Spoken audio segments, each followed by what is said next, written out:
Temuan harta karun saat menggali sumur Zam-Zam. Selama beberapa tahun, Mekah dipegang oleh kabilah yang berbeda-beda. Ajaran Nabi Ibrahim dari waktu ke waktu akhirnya luntur dan membaur dengan kepercayaan paganisme. Mereka masih mengenal Allah, akan tetapi sebagai Tuhan yang begitu jauh. Keberadaan Allah seakan-akan hanyalah simbol bagi mereka, karena pada zaman itu penduduk Mekah lebih banyak menyembah berhala yang terletak di dekat Ka'bah.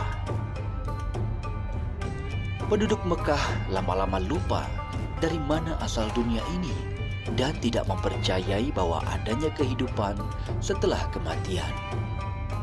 Dari tahun ke tahun, akhirnya kota ini jatuh ke tangan klan Quraisy yang masih ada beberapa orang yang menganut ajaran Nabi Ibrahim.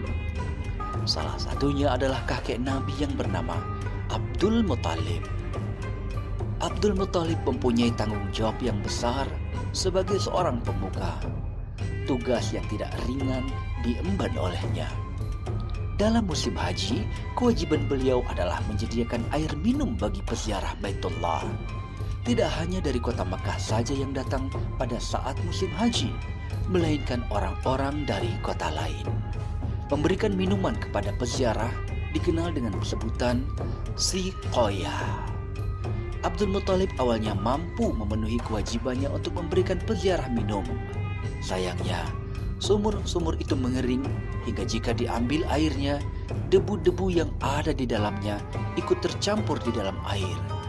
Di satu sisi, peziarah makin meningkat, dan itu merupakan sebuah keuntungan yang sangat tampak di depan mata. Saat peziarah makin meningkat, masyarakat Makkah dapat meraup penghasilan yang banyak dari perdagangan mereka. Tapi di sisi lain, kaum Quraisy merasa berat untuk memenuhi kebutuhan minum para peziarah Makkah, karena sumur-sumur yang terletak di dekat Ka'bah mulai mengering. Jika masyarakat Makkah tidak mampu memenuhi kebutuhan minum para peziarah, artinya mereka akan gagal menjamu dan memuliakan tamu-tamu Tuhan. Hal ini membuat keprihatinan kepada Abdul Muthalib. Beliau sadar bahwa peziarah dari tahun ke tahun semakin banyak, sementara sumber air tidak pernah ada peningkatan. Sumber air sangatlah berharga di kota Makkah, tidak kalah berarti dengan sebuah tambang emas.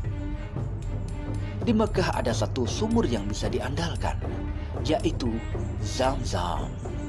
Akan tetapi sumur ini beberapa tahun silam telah diuruk oleh suku Jurhum tanpa ada bekas galian sumur satupun. Sedangkan suku Khuza'ah yang berhasil mengusir suku Jurhum tidak ada ketertarikan untuk mencari dan menggali kembali sumur Zam-Zam itu. Dari kejadian beberapa tahun silam, akhirnya penduduk Makkah setengah melupakan sumur yang telah diuruk tersebut. Penduduk Makkah memilih untuk menggali sumur yang baru di dekat Ka'bah. Abdul Muthalib pun memilih untuk menenangkan diri di Hijr Ismail yang berdekatan dengan Ka'bah. Akhirnya Abdul Muthalib mengambil kebijakan untuk mengatasinya. Suatu malam ketika Abdul Muthalib berada di tempat itu untuk beristirahat sejenak, tiba-tiba kedua mata beliau terpejam. Beberapa menit kemudian beliau tersentak oleh sebuah mimpi. Beliau merasa ditemui laki-laki mengenakan pakaian serba putih dan memerintahkannya untuk menggali At-Taibah, salah satu nama Ka'bah. Setelah bermimpi, beliau bercerita kepada kaumnya agar mimpi itu bisa ditafsirkan. Kaumnya pun meminta Abdul Muthalib untuk mengulangi lagi tidurnya. Keesokan harinya Abdul Muthalib kembali tidur di tempat ia bermimpi selama 3 hari berturut-turut untuk mendapatkan jawaban dari mimpinya. Dalam tidurnya selalu ditemui laki-laki berpakaian putih dan meminta Abdul Muthalib untuk menggali sesuatu. Pada hari ketiga beliau baru memahami apa yang diperintahkan oleh laki-laki misterius dalam mimpinya tersebut. Laki-laki itu berkata dalam mimpinya, "Galilah sumur Zam-Zam, sumber air yang akan mencukupi bagi jemaah haji. Lokasi sumur berada di suatu tempat yang banyak kotoran dan darahnya. Di sana selalu ada burung gagak yang mematuk serta menjadi sarang semut." Abdul Muthalib menganggap bahwa itulah lokasi sumur Zam-Zam yang telah lama menghilang setelah kejadian yang dilakukan oleh suku Jurhum. Abdul Muthalib pun segera mencari tempat itu dan menyusuri sekitar Masjidil Haram. Kemudian beliau melihat ke arah berhala Ishaf dan Na'ilah. Di antara kedua berhala itu terdapat seekor burung gagak yang sedang mematuk kotoran onta yang telah tercampur oleh darah. Beliau juga melihat semut yang telah keluar dari sarangnya. Dari situ Abdul Muthalib yakin bahwa sumur Zam-Zam terletak di antara dua berhala itu. Abdul Muthalib pun dibantu oleh putra tunggalnya, yaitu Al-Haris.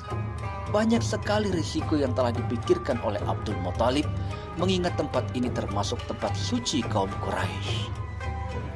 Jika tempat ini diusik, maka kaum Quraisy akan protes.